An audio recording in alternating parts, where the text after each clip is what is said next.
Que vous soyez une maman, un mari, une fille, un ami, que vous preniez soin de votre épouse dont la mémoire décline, de votre enfant handicapé, de votre maman fragilisée par une chute, de ce gentil voisin qui a vu vos enfants grandir et dont vous vous sentez si proche. Vous serez toujours une maman, un mari, une fille ou un ami. Mais parce que vous assistez quotidiennement un proche en situation de dépendance, vous êtes aussi un aidant. Être aidant, c'est bien sûr de l'affection, de la solidarité, une obligation morale. Mais saviez-vous qu'être un aidant, c'est aussi un statut juridique à part entière? Votre rôle est reconnu et soutenu par la loi. Le temps que vous accordez à ceux que vous aimez est gratifiant, mais c'est souvent difficile, physiquement, émotionnellement. Il faut gérer de front les soins, le ménage, les formalités administratives. Concilier votre rôle d'aidant avec votre vie professionnelle et personnelle, au risque de culpabiliser, parfois d'être moins disponible. Car vous, qui prend soin de vous? Vous avez besoin de souffler un peu. Dédommagement, rémunération, formation, congé, répit, en tant qu'aidant, la loi vous reconnaît tous ces droits.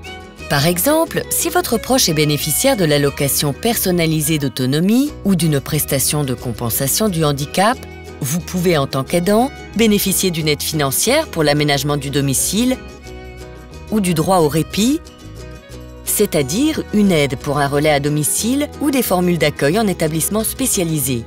Vous avez le droit à un congé aussi. Jusqu'à 3 mois, si la situation de votre proche le nécessite brusquement, car votre statut d'aidant vous permet de prendre ce congé sans préavis.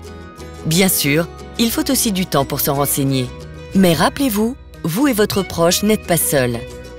Vous pouvez demander conseil auprès d'un professionnel de santé, auprès de votre mutuelle pour des offres et services adaptés à votre situation et celle de votre proche.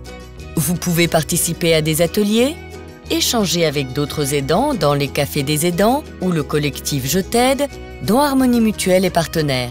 Vous êtes des millions en France. Prenez le temps de vous connaître et de vous entraider. De plus en plus d'entreprises mettent également en place des actions destinées à soutenir leurs salariés aidants. Site internet, plateforme téléphonique, temps d'écoute et de partage, aide financière d'urgence. Harmonie Mutuelle fait partie des pionniers dans ce secteur et offre ses services à ses salariés et ses adhérents concernés. On peut tous devenir l'aidant de quelqu'un. On peut tous passer d'un accompagnement ponctuel et léger à la prise en charge de missions normalement assurées par des professionnels. Le statut d'aidant a été pensé pour que votre rôle d'aidant ne vous empêche jamais de rester une maman, un mari, une fille, un ami.